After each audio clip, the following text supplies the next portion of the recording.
नमल। इसके बावजूद नौशरवान ने उससे दोस्ती नहीं छोड़ी, उसे अपने घर आने दिया, उसे अपनी दौलत को लूटने दिया। मगर ये काफ़ी नहीं था। सदी यूसुफ के लिए ये काफ़ी नहीं था योर ऑनर। वो सिर्फ मादी चीज़ों पे खुश नहीं होता था, वो पॉपुलर होने और हर दिल अजीज़ बनने का तालिब था। हमें यहाँ पे सदी यूसुफ जैसे लड़कों की साइकी समझने की अशद ज़रूरत है। उसे यूनिवर्सल फेवरेट बनना अच्छा लगता था। हर कोई उसकी बातों की तारीफ़ करे, हर कोई दिलचस्पी से उसे सुने। जब नौशरवान के रवैये में उसने सर्द महरी महसूस की तो उसकी ये नफ्सियाती हिस्स बार बार भड़कने लगी। खाकसार के साथ गलत बयानी का वो सोच भी नहीं सकता था। सो उसने मिसेस जवाहिरात करदार को अपनी मीठी बातों के दाम में लिया। सदी ने मुड़कर जवाहिरात को देखा और लबों को बिना आवाज़ निकाले घुमाया। वाह! जवाहिरात ने कोशिश की कि वो बिल्कुल भी इस वक्त सदी को ना देखें। हर माँ की तरह वो भी अपने बेटे के लिए इनसिक्योर रहती थी। उसने माँ को बेटे की शिकायत लगानी शुरू की। वो नशा करता है, वो गलत लोगों के साथ उठता बैठता है, ताकि मिसेस जवाहिरात नौशरवान को मजबूर करें कि वो सही लड़के यानी हमारे साथी के साथ उठता बैठना शुरू कर दे। नौशरवान एवरेज जहानत का लड़का था, मगर खामड़ नहीं था। उसने शादी की इन झूठों और गलत बयानों पे खुद को उससे दूर करना शुरू कर दिया। शादी के मुसलसल जवाहिरात करदार को भड़काने पे दोनों में तल्ख कलामी भी हुई और यूं इस दोस्ती का इख्तिताम हो गया। साहिर अपने मशहूर कुन अंदाज में बोल रहा था और सब तवज्जो से उसे सुन रहे थे। तभी दरवाज़ा खुला और बिना जाप के धीरे से आबदार अंदर दाखिल हुई। फिर उसी तरह खामोशी से फारिस और हुनैन के साथ आ बैठी, यूं कि हुनैन दोनों के दरमियान में थी। चेहरा मोड़कर उसने चमकती आंखों के साथ मुस्कुराकर फारिस को मुखातिब किया। हेलो गाजी। फारिस ने बस सर को इस्पात में खाम दिया, चेहरा तक नहीं मोड़ा। दरमियान में बैठी हुनैन एकदम खुद में अजीब सा महसूस करने लगी थी। दलाइल देते हुए हाशिम ने रुख हाजरीन की तरफ फेरा तो बस लम्हे के हज़ारवें हिस्से के लिए वो चौंका। अबदार पे नज़रें जा रुकीं, मगर फिर उसने इस बात को जारी रखा, गो कि उसकी निगाह बार बार उस तरफ उठती थी। अभी संजीदा चेहरा लिए बैठी थी, शनासाही, कुराबतदारी, रस्मी मुस्कुराहट, उसकी आंखें हर एहसास से आ रही थीं। हुनैन ने नज़रें झुका ली। वो अबदार के लिए ही मगर बार बार उधर देखता था और उसका देखना दिल को दुखी कर देता था। मोहब्बत रहे या नहीं, यादें तो आखिरी सांस तक रहती हैं। उसके दिली जज्बात से बेखबर आबदार संजीदा चेहरा लिए बैठी थी। अलबत्ता उसकी खूबसूरत पेशानी पे दो बाल पड़े हुए थे। इन दोनों बल्लों की तह में जाओ तो परत दर परत दास्तानें रकम थीं। यकायक वो परतें अयां होती गईं और सुनहरी पेशानी सुनहरी रोशनी में बदलती गई। 2 माह पहले हारून उबैद के ऑफिस के कॉरिडोर में तेज़ सुनहरी बत्तियां रोशन थीं। आबदार माथे पे सलवटें लिए तेज़ तेज़ चलती आ रही थी। ऑफिस का दरवाज़ा ज़ोर से खोला। हारून सीट पे विराजमान सामने बैठी 2 ख़वातीन से महवे गुफ्तगू थे। आबदार सुर्ख चेहरे के साथ अंदर आई, हाथ जलाकर गोया तख्लिया का इशारा किया। हारून ने शदीद नापसंदीदगी से उसे देखा, फिर ख़वातीन से माजरत करते हुए उठ खड़े हुए। ये आखिरी दफ़ा था, हाँ, आइंदा में आपके हाथों कभी इस्तेमाल नहीं होंगी। वो दोनों तन्हा रह गए तो वो कुर्सी खींच कर बैठी तल्खी से बोली थी। हारून के अबरू भींच के, मसला क्या है? वो मेरे अहम मेहमान थे, तुमने हाशिम नहीं माना, वो मुझे छोड़ देगा, केस नहीं लड़ेगा। चंद लम्हे के लिए हारून कुछ बोल न सके। सुना आपने बाबा, हाशिम को नहीं मना सकी मैं, कोई ट्रायल नहीं होगा अब। मगर वो लाजवाब हो गए थे। तुमने उसको समझाना था कि उसके प्रपोज़ल पे गौर करोगी।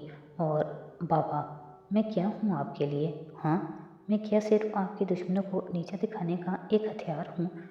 औज़ार, मेरी माँ के साथ यही किया आपने, मुझे भी उन्हीं की तरह इस्तेमाल कर रहे हैं। उसकी आंखों के कटोरे भीग गए थे। बेटे, मैं तुमसे बहुत प्यार करता हूँ, मैं ये सब तुम्हारे लिए ही कर रहा हूँ। उन्होंने पैंतरा बदलकर नरमी से कहना चाहा, मगर वो नफ़ी में सर हिलाती रही। मुझे अब यकीन नहीं आता। गेस व्हाट बाबा, अब अगर ट्रायल हुआ भी तो मैं भी उसमें जाऊंगी और आप सबके खिलाफ गवाही दूंगी।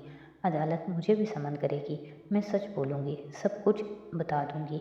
आप लोग इसी काबिल हैं। ये सब ट्रायल के लिए कर रहे थे ना आप? तो मैं तुम्हारे लिए कर रहा था बच्चे। तुम चाहती थी कि उसकी बीवी उसे छोड़ दे, उसने उसे छोड़ भी दिया। तुमने मेरा काम नहीं किया, मगर मैंने तुम्हारा काम कर दिया है। वो उसको ठंडा करते हुए कह रहे थे, साथ में झुककर दराज भी खोल रहे थे। अभी के आंसू पलकों पे ही ठहर गए, आंखों में बेयकीनी दर आई। बाबा, उसका सांस रुक गया। क्या किया आपने? मैंने मना किया था आपको, आप उन लोगों को कोई नुकसान नहीं देंगे, वो अच्छे लोग हैं।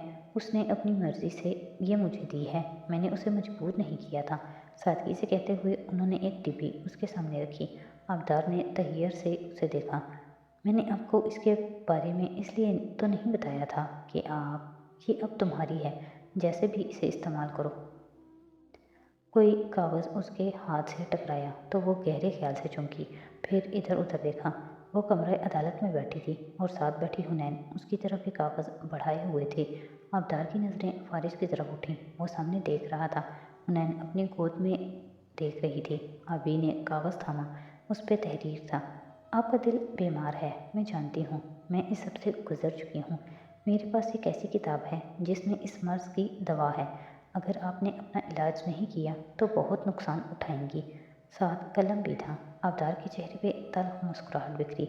उसने सूरत से कलम थामा और लिखा, ना मैं बीमार हूँ, ना मुझे किसी इलाज की ज़रूरत है। जिस कैफियत का मैं शिकार हूँ वो दुनिया का सबसे खूबसूरत जज्बा है। मैं क्यों निकलूँ इससे, मैं इसी में खुश हूँ। हुनैन ने जब कागज़ वापस थामा तो वो तहरीर पढ़कर उसका दिल दूर अंदर डूब गया। उसने कैसे समझ लिया था कि हर बीमार इलाज का सुनकर शफायाब होने दौड़ा चला आएगा। इश्क तो वो मर्ज़ है जिसके मरीज़ को ये माशरा, उसका मीडिया, उसका लिटरेचर मीठी नींद सुलाकर बरसों थपकते रहते हैं, क्योंकि जो चीज़ रिवाज में आ जाए उनका गलत होना जहनों से निकल जाता है। उसने कैसे सोच लिया कि हर मरीज़ इश्क में अपनी बीमारी से वाकिफ़ भी होता है। क्या उसे भूल गया था कि ऐसे मरीजों के पास हर वक्त खुद को देने के लिए ढेरों मन घड़त दलीलें और बहाने होते हैं। वो अपनी तवानाई खुद को जस्टिफाई करने में ही सर्व कर देते हैं और ज़िंदगी में पीछे रह जाते हैं।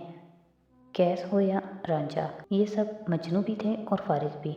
योरंदा सदी यूसुफ से धीरे धीरे मेरे मोक्कल का ख़ानदान बरगश्ता होता गया। साहिर के जादुई बोल जारी थे। वो उनकी तरफ पुश्त करके खड़ा जज की आंखों में देखकर बोल रहा था, करीबन 1.5 साल तक सदी यूसुफ के घराने से हमारा कोई ताल्लुक़ नहीं रहा। उसकी बड़ी वजह ये भी थी कि नौशरवान से मेरे बाप और माँ को बदजन करने के लिए एक रात ये अचानक हमारे घर आया और उसने कहा कि नौशरवान 2 दिन से राब्ते में नहीं है। यकीनन वो अगवा हो चुका है। नौशरवान साउथ कोरिया में था और 2 दिन तक किसी से कोई राब्ता उसने नहीं रखा था। तो इस मौके का फ़ायदा उठाते हुए सादी यूसुफ ने मेरे बाप से कहा, बल्कि उनको एक फ़ेसबुक मैसेज भी दिखाया जिसमें लिखा था कि शेरू अगवा हो चुका है और तावान की रकम उस अकाउंट नंबर तक भेज दें। तब सादी यूसुफ माशाल्लाह इतना मुहतात और शातिर नहीं हुआ था। उसकी बात पे वक्ती तौर पे यकीन करने के बावजूद मैंने जांच पड़ताल करवाई तो मालूम हुआ योर ऑनर कि शेरू को सादी ने ये प्रैंक खेलने को कहा था। रकम का तो जिक्र भी नहीं किया था। जब नौशरवान को इल्म हुआ तो वो फ़ौरन मुल्क वापस आ गया। उसको सामने देखकर शर्मिंदगी से बचने के लिए सादी ने इल्ज़ाम लगाया कि यकीनन वो खुद रुपोश होकर खुद ही अपने आप को अगवा करने का ड्रामा करके बाप से रकम बटोरना चाहता है। हमने उसका यकीन नहीं किया और उसको समझा बुझाकर रुखसत कर दिया। ये तो मुझे बाद में मालूम हुआ कि वो अकाउंट नंबर भी उसी का था। और यही नहीं योर ऑनर, मौके का फ़ायदा उठाकर उस रात जब मैं लाउंज में बैठा था तो ये मेरे कमरे में गया, मेरा लॉकर खोला और अंदर से एक हत्ती रकम निकाल ली। मेरे लॉकर का कोड मेरी डेट ऑफ बर्थ है, उसके लिए गैस करना आसान था। इस वाक़े के बाद मेरा दिल इससे बहुत बुरा हुआ और मैंने उससे तर्क ताल्लुक़ कर लिया। जब कारदार से कुछ ना मिला तो ये मेरी साबका बीवी शहरीन कारदार के पास गया और उससे मुख्तलिफ हीलों बहानों से ब्लैकमेल करता रहा और रकम बटोरता रहा। क्या मैं तालियां बजाऊं? जुमर पीछे से ऊंचा सा बड़बड़ाई थी। जज साहब ने उसे खामोश रहने का इशारा किया। वो सर झटक कर रह गई। आमर सर झुकाए गर्दन खुजाने लगा और साथ ही वो बस हाशिम को देखता रहा। अब उसे गोया हाशिम पे अफसोस हो रहा था। उसके पास अपने दिफा के लिए कुछ भी नहीं था। सो वो मुद्दई का किरदार इतना मस्क कर देगा कि अगर नौशरवान पे जुर्म साबित भी हो जाए तो जज को लगे साथी जैसे लड़के को मारकर उसने अच्छा ही किया था। कत्ल के केस से बच निकलने का यह सबसे अच्छा तरीका होता है। मकतूल या ज़ख्मी का किरदार मस्क कर दूँ। जुमर ने उसका हाथ दबाकर सरगोशी की, फिर सामने देखने लगी। उसकी भूरी आंखों में संजीदगी थी और नाक की लौंग चमक रही थी। वो मुसलसल बाएं अंगूठे से तीसरी उंगली में पहनी बड़े से नगीने की खूबसूरत अंगूठी ऊपर नीचे कर रही थी। उसमें जड़ा नगीना दूर से नीला गहरा लगता था। उसकी रोशनी मध्यम मगर शफाफ थी, ऐसी शफाफ कि गोया स्याह रात में चमकते तारे हों जो टूट कर जुड़े हों और उनकी दूधिया रोशनी जिंदगी की सारी सच्चाइयों को मुनक्किस करती जाए। 2 माह पहले उस सुबह फूडली एवर आफ्टर की भलाई मंजिल की दीवार की खिड़कियों से भी तेज़ रोशनियां अंदर आ रही थीं। जुमर उदासी से बैठी घुंघरैली लेट उंगलियों पे लपेटती शीशों के पार सड़क को देख रही थी। फाइल सामने बिखरी पड़ी थी और वो उनसे लाताल्लुक लगती थी। यकायक वो चौंक कर सीधी हुई। नीचे पार्किंग में उसने कार से उसे निकलते देखा, सुर्ख रुमाल वाली लड़की को। जुमर तेजी से फाइल्स उठाकर नीचे लपकी। जिस वक्त आबी ने रेस्टोरेंट का दरवाज़ा खोला, जुमर किचन के दरवाजे के करीब कुर्सी पर बैठी महवत से किताब से नोट्स बनाने में मगन नजर आती थी। आबदार की नज़रें उसकी नाक में पहनी सोने की नथ पे उठ गईं। एक हल्की सी मुस्कान उसके लबों पे उभरी। फिर वो जुमर को नज़रअंदाज किए काउंटर तक आई। वहाँ ग्राहकों की तरफ पुष्ट की साथी खड़ा रजिस्टर खोलकर कुछ देख रहा था। वो अपनी पुरानी ज़िंदगी में दोबारा पुराने काम करने के बावजूद अब पुराने जैसा सादी नहीं लगता था। कहो फिर, तुम डलवाओगे या हम डालें? वो मुस्कुराकर बोली तो सादी ने चौंक कर गर्दन मोड़ी। आबदार को देखकर वो हैरान हुआ। तुम इधर? फिर आसपास देखा। जुमर काम में मुनहमिक नजर आती थी। ग्राहक आगे पीछे कुर्सियों पर बैठे मसरूफ़ थे। Welcome home. अच्छा लगा तुम्हें देखकर। सुना है कल तुम्हारा इंटरव्यू आ रहा है। इंटरव्यू में तो कहोगे नहीं, मगर मुझे सामने देखकर शुक्रिया का एक बोल तो कह ही सकते हो। आखिर मैं न होती तो तुम घर कैसे आते? तफाकुर से मुस्कुराकर वो बोली थी। बहुत शुक्रिया, वो रुखाई से कहकर वापस घूम गया। आबी के आबरू खफगी से भिंचे। साथी यूसुफ खान, मेरा उधार है तुम पे। वो फिर अचंभे से वापस मुड़ा। क्या? तुम्हारा इंटरव्यू लेना था मैंने। अपना काम तो निकलवा लिया तुमने, मेरे काम का क्या होगा? उसने याद दिलाया। मेरे पास बताने को कोई कहानी नहीं है। मगर आबदार ने पर्स से कार्ड निकालकर उसकी शर्ट की फ्रंट पॉकेट में डाला। मैं अपने क्लिनिक में तुम्हारा इंतज़ार करूँगी। तुम्हारी नींद की हालत की मुसाफत का किस्सा सुनना है मैंने। उदासी से मुस्कुराकर वो जुनैद की तरफ घूमी। फारिस कहाँ है? साथी सर झटक कर वापस काम की तरफ मुड़ गया। जुनैद ने किचन का बताया तो वो वहीं चली गई। जुमर की कुर्सी के साथ से गुजरी, नज़रें मिलाई, न रुख फेरा, बस अंदर चली गई। जुमर के लिखते हुए हाथ सुस्त पड़ गए, चेहरे पे बेबसी दराई, कोफ्त और गुस्सा। उसने ज़ोर से कलम बंद किया और एक अज़म से उठी। किचन से वर्कर्स बाहर आ रहे थे। फारिस ने शायद उनको निकाला था। वो खुले दरवाजे से अंदर दाखिल हुई। वो दोनों दूसरी जानिब थे। दरमियान में ऊंचे रैक्स थे। वहीं रुके अंधेर रैक की ओट में। जी आबदार, कहिए आप क्यों मिलना चाहती थी? वो दोनों बर्नर के साथ आमने सामने खड़े थे। बारबेक्यू का धुआं और इश्तहा अंगेज खुशबू सारे में फैली थी। फारिस गर्मी के बायस पूरी आस्तीन को मोड़े दोनों पहलुओं पे हाथ रखे खड़ा था। उसका चेहरा सादगी से पुर था, न कोई खौफ न शिकवा। वो जैसे उसे सुनना चाहता था। जुम्मर का दिल बुरा हुआ।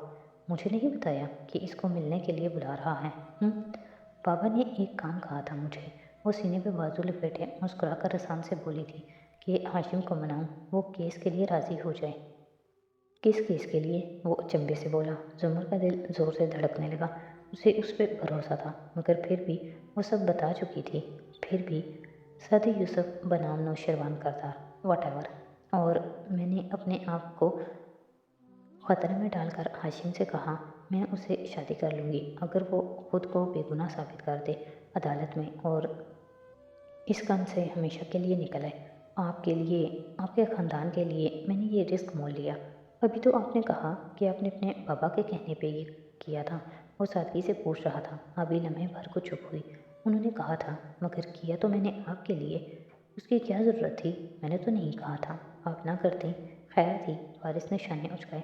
मैं तो वैसे ही अदालत वगैरह के चक्कर के खिलाफ हूँ। यूं ही आपने अपना वक्त ज़ाया किया। आबदार फिर से लाजवाब हुई। बहरहाल वो नहीं माना। जुमर ने चौंक कर सर उठाया और रैक्स के पार दूर खड़े इन दोनों को देखा। उसके दिल में बेपनाह मायूसी उतर आई। यानी हाशिम नहीं माना, वो इस केस को लटकाता जाएगा। अच्छी बात है, मुल्क कौम का बहुत सा पैसा बच जाएगा। यही बताने आई थी आप? फारिस काजी पे तो जैसे कोई असर नहीं हुआ था। आबदार ने गहरी सांस ली। फारिस, ये बात सुमर ने कही थी बाबा से। वो चौंका। क्या बात? आबदार की टुकी सांस बहाल हुई, हिम्मत बढ़ी। यही कि अगर मैं राज़ी कर लूँ हाशिम को तो वो आपको छोड़ देगी मेरे लिए। आखिरी दो अल्फाज ने यकदम छनाके से जैसे बहुत सा भरम और लिहाज तोड़ दिया था। फारिस काजी लाजवाब हो गया।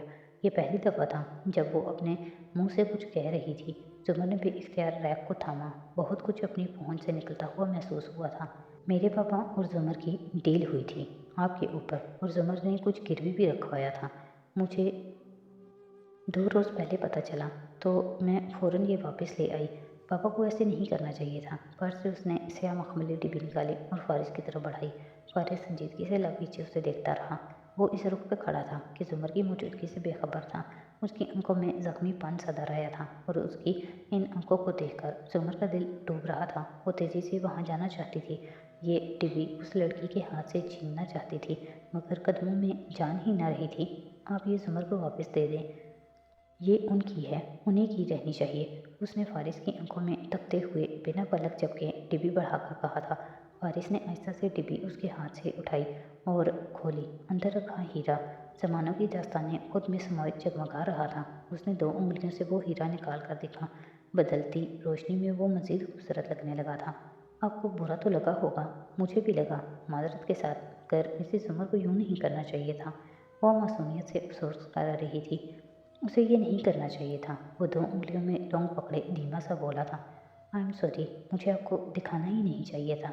मैंने आपका दिल दुखाया है शायद। वो उसकी आंखों पे नज़रें जमाए कह रही थी, शायद मिसेस जुमर ने आपका दिल दुखाया है।